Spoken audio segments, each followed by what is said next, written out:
ಕಡೆ ಎನರ್ಜಿ ಕೂಡ ತುಂಬ ಲಾಸ್ ಅನ್ನಿಸ್ತು. ಹಾಗಾಗಿ ಸ್ವಲ್ಪ ಹೊತ್ತು ಯಾವ ಗೇಮು ಕೂಡ ಆಡಲ್ಲ, ಈ ರೀತಿ ಸುಮ್ಮನೆ ಸುತ್ತಾಡ್ಕೊಂಡು ಬಂದಿದ್ದಾಯಿತು ಪೂರ್ತಿ ಪಾರ್ಟ್ನ. ಅದು ಬೆಳಿಗ್ಗೆಯಿಂದ ಸಂಜೆವರೆಗೂ ಫುಲ್ ಆ್ಯಕ್ಟಿವ್ ಆಗಿರಬೇಕು ಅಂದರೆ ಸ್ವಲ್ಪ ಎನರ್ಜಿ ಲಾಸ್ ಅನಿಸುತ್ತೆ. ಫುಲ್ ಅಷ್ಟೊಂದು ಎನರ್ಜಿ ನಮ್ಮ ಹತ್ರ ಇರಬೇಕಲ್ಲ ಒಂದು ದಿನ ಫುಲ್ಲು. ಅಂದರೆ ನಾವು ಯಾವುದೋ ಒಂದು ಕೆಲಸ ಮಾಡಿಬಿಟ್ಟು ರೆಸ್ಟ್ ತೊಗೊತಾ ಇದ್ದವರು ನಮಗೆ ಬೆಳಿಗ್ಗೆಯಿಂದ ಸಂಜೆವರೆಗೂ ಫುಲ್ ಆ್ಯಕ್ಟಿವ್ ಆಗಿ ಇದ್ಬಿಡ್ಬೇಕು ಅಂದರೆ ನಾವೆಲ್ಲ ಆಲ್ಮೋಸ್ಟ್ ನೋಡಿ ಇಲ್ಲೆಲ್ಲರೂ ಕೂಡ ಅಷ್ಟೇ ಸುಮ್ಮನೆ ಕೂತಿದ್ದಾರೆ. ಎಲ್ರಿಗೂ ಕೂಡ ಆಲ್ಮೋಸ್ಟ್ ಸಂಜೆ ಆಗ್ತಾ ಅವ್ರಿಗೆಲ್ರಿಗೂ ಎನರ್ಜಿ ಡ್ರಾಪ್ ಅನ್ನಿಸ್ತು ಅನಿಸುತ್ತೆ. ಮೇ ಬಿ ಯಾಕೆಂದರೆ ನಮಗೂ ಕೂಡ ಅದೇ ಫೀಲಿಂಗ್ ಆಯಿತು. ಸೊ ಎಲ್ಲರೂ ಕೂಡ ಸೈಲೆಂಟಾಗಿ ಅವರು ಕೂತ್ಕೊಂಡಿದ್ರು. ನಾವು ಕೂಡ ಸ್ವಲ್ಪ ಹೊತ್ತು ಹಿಂಗೆ ಸುತ್ತಾಡಿಕೊಂಡು ಒಂದು ಕಡೆ ಒಂದಷ್ಟರ ಕೂತ್ಕೊಂಡು ಸ್ವಲ್ಪ ಟೈಮ್ ವೇಸ್ಟ್ ಆಯಿತು ಅನಿಸುತ್ತೆ. ಆಮೇಲೆ ಲಾಸ್ಟಿಗೆ ಸ್ನ್ಯಾಕ್ಸು ಅದು ಇದು ತಿಂದಮೇಲೆ ಸ್ವಲ್ಪ ಎನರ್ಜಿ ಬಂತು. ಬಟ್ ನಮಗೆ ಆಡೋದಕ್ಕೆ ಲಾಸ್ಟಿಗೆ ನಾವು ಕೂಡ ಹೊರಟ್ವಿ. ಆದರೂ ಏನಾಯಿತು ಅಂತ ಮುಂದೆ ನೋಡಿ.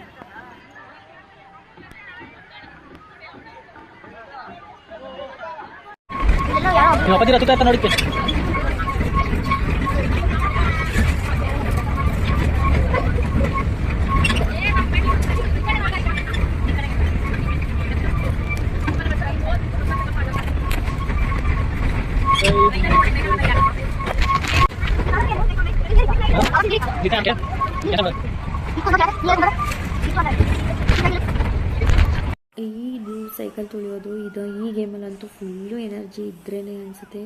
ಅಂದರೆ ಏನಾದ್ರು ಸ್ವಲ್ಪ ವೀಕ್ ಇದ್ದರೆ ಸ್ವಲ್ಪ ಭಯ ಅನಿಸುತ್ತೆ. ಯಾಕೆಂದರೆ ನಮಗೆ ಮುಂದೆ ಹೋಗೋದಕ್ಕೆ ತುಂಬ ಫೋರ್ಸ್ಫುಲಿ ಆಗಿ ತುಳಿಬೇಕಾಗಿತ್ತು. ಇದು ಸ್ವಲ್ಪ ನಮಗೆ ಸ್ವಲ್ಪ ರಿಸ್ಕ್ ಅನ್ನಿಸ್ತು. ಇನ್ನು ನಮ್ಮ ಭಾವ ಮಾತ್ರ ಯಾವ ಗೇಮು ಬಿಡಲಿಲ್ಲ. ಮೇ ಬಿ ಎಲ್ಲದನ್ನು ಚೆನ್ನಾಗಿ ಆಟ ಆಡೋರು ಅವ್ರು ಮಾತ್ರ.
ಗೇಮ್ಸ್ ಅಂತೂ ತುಂಬ ಅಂದರೆ ತುಂಬ ಇದೆ. ಮೇ ಬಿ ಐ ಥಿಂಕ್ ಒಂದು 100 ಮೋರ್ ದ್ಯಾನ್ 100 ಇತ್ತು ಅನಿಸುತ್ತೆ.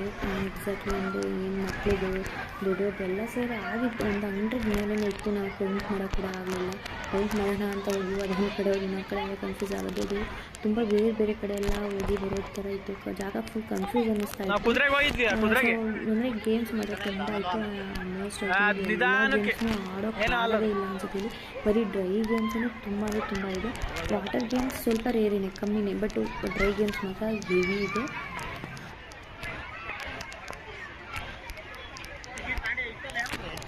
ಲೈತೆ ಹಾಂ ಹಿಂಗೆ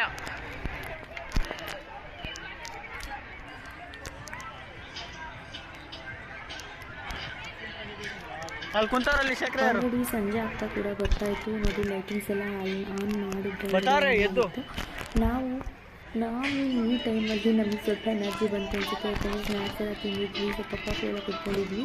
ಹಾಗಾಗಿ ನಮಗೆ ಈಗ ಆಡಬೇಕು ಅನ್ನಿಸ್ತಾ ಇತ್ತು. ಕೆಲವೊಂದು ಗೇಮ್ಗಳನ್ನ ಆಡೋಣ ಅಂತ ಹೇಳ್ಬಿಟ್ಟು ನಾವು ಈಗ ಆಲ್ರೆಡಿ ಸಂಜೆ ಆಗಿದ್ದರೆ ಆ ಟೈಮಲ್ಲಿ ಹೋದ್ವಿ.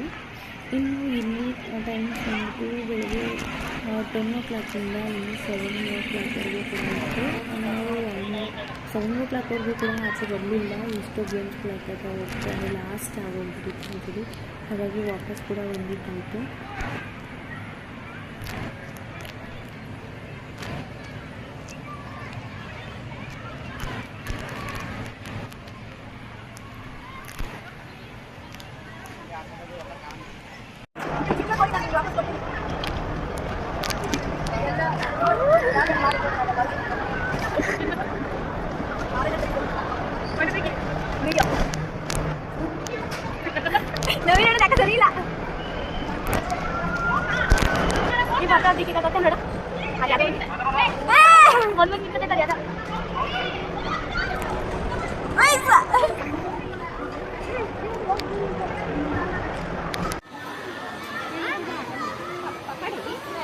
ದೃಷಿಕಂಗೆ ಈ ಗೇಮ್ ಎಷ್ಟಿಷ್ಟ ಆಗಿತ್ತು ಅಂತಂದರೆ ನೋಡಿರಿ, ಸಂಜೆವರೆಗೂ ಕೂಡ ಅವಳೊಂದು 4 to 5 ಟೈಮ್ಸ್ ಈ ಗೇಮ್ ಮಾಡಿದ್ದಾಳೆ ಅನ್ಬೋದು. ಅಂದರೆ ಅಲ್ಲಿ ಫುಲ್ಲು ಕ್ಯೂ ಕೂಡ, ಅಂದರೆ ತುಂಬ ಜನ ಇದ್ದಿದ್ದರಿಂದ ಒಂದೊಂದು ಗೇಮ್ಸ್ಗೆ ಫುಲ್ಲು ಕ್ಯೂ ಥರ ಇತ್ತು, ಜಾತ್ರೆಯಲ್ಲಿ ಕ್ಯೂ ಇದ್ದಂಗೆ ಇರ್ತಾಯಿತ್ತು. ಹಾಗಾಗಿ ಕೆಲವೊಂದು ಗೇಮ್ಸ್ಗಳು ಫುಲ್ ರಶ್ ಅನ್ನಿಸ್ತಾ ಇದ್ದಾಗ ವಾಪಸ್ ಬರ್ತಾಯಿದ್ವಿ, ನೆಕ್ಸ್ಟ್ ಆಮೇಲೆ ಹೋಗೋಣ ಅಂತ. ಯಾವ ಬೆಳಗಿನ ಸಂಜೆವರೆಗೂ ಯಾವ ಟೈಮಲ್ಲಿ ಹೋದ್ರೂ ಎಲ್ಲ ಗೇಮ್ಸ್ ಹತ್ರನೂ ಫುಲ್ ರಶ್ ಇರ್ತಾಯಿತ್ತು. ದೃಷಿಕಾ ಮಾತ್ರ ಈ ಗೇಮ್ ಅಂತೂ ಫುಲ್ ತುಂಬ ಚೆನ್ನಾಗಿ ಎಂಜಾಯ್ ಮಾಡಿದ್ಲು ಅಂತಲೇ ಹೇಳ್ಬೋದು. ಇನ್ನು ನೋಡಿ, ಜಾಯಿಂಟ್ ವೀಲ್ ಹತ್ರ ಹೋದ್ವಿ ನಾವು. ಅದು ಲಾಸ್ಟ್ ಟೈಮ್ ಆಪ್ ಅಂತ ಹೇಳ್ಬಿಟ್ಟು ಅವರು ನಾವು ಇಷ್ಟು ಜನ ವಾಪಸ್ ಕಳಿಸಿದ್ರು. ಇನ್ನೊಂದು ಟೈಮ್ ಆಡಿಸಿದ್ರೆ ಅಷ್ಟೇ ಆಗ್ತಾಯಿತ್ತು, ಬಟ್ ಎಷ್ಟೇ ರಿಕ್ವೆಸ್ಟ್ ಮಾಡಿದ್ರು ಅವ್ರು ಇಲ್ಲ ಅಂತ ಹೇಳ್ಬಿಟ್ಟು ವಾಪಸ್ ಕಳಿಸಿದ್ರು. ಇನ್ನು ಈ ಗೇಮ್ ಹತ್ರ ಬಂದ್ವಿ, ಈ ಗೇಮ್ ಹತ್ರನೂ ಅದೇ ಆಗೋಯಿತು. ಈ ಗೇಮಲ್ಲೂ ಕೂಡ ಇದೊಂದು ಲಾಸ್ಟ್ ಅಷ್ಟೇ, ಇನ್ನು ಬ್ಯಾಚ್ ಇಲ್ಲ, ನೆಕ್ಸ್ಟ್ ಬ್ಯಾಚ್ ಅಲೋ ಇಲ್ಲ ಅಂತ ಹೇಳ್ಬಿಟ್ಟು ಅಲ್ಲೂ ಕೂಡ ಕಳಿಸಿದ್ರು. ಸೊ ಇನ್ನೇನು ಮಾಡೋದು ಅಂತ ಹೇಳ್ಬಿಟ್ಟು ನಾವು ಎಲ್ಲ ಗೇಮ್ಸು ಕ್ಲೋಸ್ ಅನ್ನಿಸ್ತು. ಹಾಗಾಗಿ ಮತ್ತೆ ನಾವು ಇನ್ನು ನಮ್ಮ ಲಾಕರ್ ಹತ್ರ ಬಂದ್ಬಿಟ್ಟು ಇನ್ನು ನಮ್ಮ ಬ್ಯಾಗ್ಗಳನ್ನೆಲ್ಲ ಎತ್ಕೊಂಡ್ಬಿಟ್ಟು ಈ ರೀತಿ ಒಂದು ಫನ್ ವರ್ಡ್ ಇದಿರೋದು ಒಂದು ಹತ್ರ ಹೋಗ್ಬಿಟ್ಟು ಫೋಟೋಸ್ ಎಲ್ಲ ತೊಗೊಂಡು ಬಂದ್ವಿ. ಇನ್ನು ಆಚೆ ಬಂದಮೇಲೆ ಈ ರೀತಿ ದೊಡ್ಡದಾಗಿ ಅಕ್ವೇರಿಯಮ್, ಅದು ಕೂಡ ಲೈಟೆಲ್ಲ ಆನ್ ಆಗಿಬಿಟ್ಟು ಅಲ್ಲೋಯ್ತು. ಅಲ್ಲಿ ಬಂದ್ಬಿಟ್ಟು ಪರ್ ಹೆಡ್ಡೇ 500 rupees ಅಂತ ಹೇಳಿದ್ರು. ಬೇರೆ ಯಾರು ಹೇಳಿದ್ರು ಅವರೆಲ್ಲ ಅಲ್ಲಿ ವಿಸಿಟರ್ಸ್ಗಳು ಅವ್ರಂಗಂತ ಹೇಳಿದ್ರು ಪರ್ ಹೆಡ್ ಅಂತ ಹೇಳ್ಬಿಟ್ಟು. ಸೊ ನಾವು ಆಲ್ರೆಡಿ ಅಲ್ಲೇ ಒಂದು 7:30 ಆಗಿತ್ತು. ನಾವು ಅಲ್ಲಿ ಬ್ಯಾಗ್ ಎಲ್ಲ ಮಾಡ್ಕೊಂಡು ಆಚೆ ಬರೋಷ್ಟರಲ್ಲಿ 7:30 ಆಗಿತ್ತು. ಇನ್ನು ನಾವು ನಮ್ಮೂರಿಗೆ ಬರೋದಕ್ಕೆ ತುಂಬ ಲೇಟ್ ಆಗುತ್ತೆ ಅಂತ ಹೇಳ್ಬಿಟ್ಟು ನಾವು ಅಲ್ಲಿಗೇನು ಹೋಗಲಿಲ್ಲ. ಹೀಗೆ ಫೋಟೋಸ್ ಅಂದರೆ ಇಲ್ಲಿ ಮಶ್ರೂಮ್ದು ಒಂದು ಚೆನ್ನಾಗಿತ್ತು ಇದ್ರ ಹತ್ರ ಎಲ್ಲ ನಾವು ಹೋಗ್ಬಿಟ್ಟು ಮಕ್ಕಳದು ಎಲ್ಲ ಒಂದಷ್ಟು ಫೋಟೋಸ್ ತೊಗೊಂಡು ವೀಡಿಯೋಸ್ ತೊಗೊಂಡು ಬಂದ್ವಿ. ಹೇಗಿತ್ತು ಫ್ರೆಂಡ್ಸ್ ವಿಡಿಯೋ? ನೀವು ಕೂಡ ವಿಸಿಟ್ ಮಾಡಿದರೆ ಕಮೆಂಟ್ ಮಾಡಿ. Thank you for watching. Take care, bye.